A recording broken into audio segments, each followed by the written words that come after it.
If you wanted to stop Africa from becoming a superpower, you wouldn't have to invent a new strategy. The blueprint has already been written, tested, and perfected over centuries. You'd start by making sure Africa never unites. The easiest way to do that is by keeping people divided along ethnic, tribal, and religious lines. If they ever start working together, remind them of past grievances.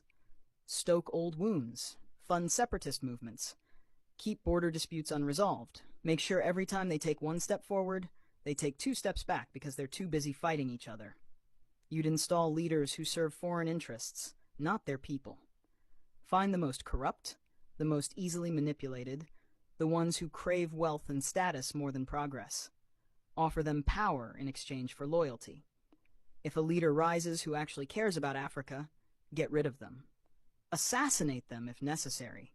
But if that's too messy, just destabilize their government and back a coup.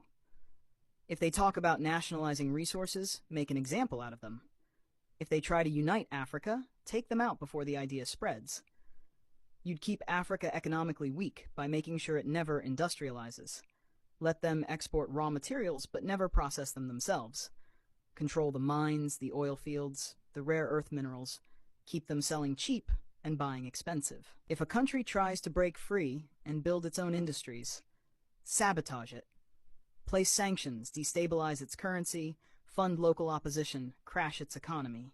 If that doesn't work, orchestrate a civil war. People can't build when they're too busy trying to survive. You'd make sure their education system produces workers, not innovators. Teach them history that glorifies their oppressors. Make them think their cultures are primitive. Their ancestors were savages. Their future depends on foreign approval. Train them to memorize, not to think critically. Keep their best and brightest looking overseas for opportunities. Make them dream of escaping Africa rather than fixing it. Offer scholarships that take their top minds to the West and never encourage them to return. Let the continent keep training doctors and engineers only for them to go enrich other nations. You'd control their narratives.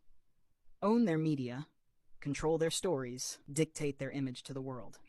Make them believe they are corrupt, hopeless, eternally in crisis. Flood their screens with poverty porn and war zones. Show them charity ads that make them believe they are helpless without foreign aid. Downplay their successes. Twist their victories into isolated incidents. If an African country develops a groundbreaking innovation, credit a foreign investor. If an African leader implements a successful policy, frame it as an anomaly rather than proof of competence. You'd make sure they remain dependent. Drown them in debt. Offer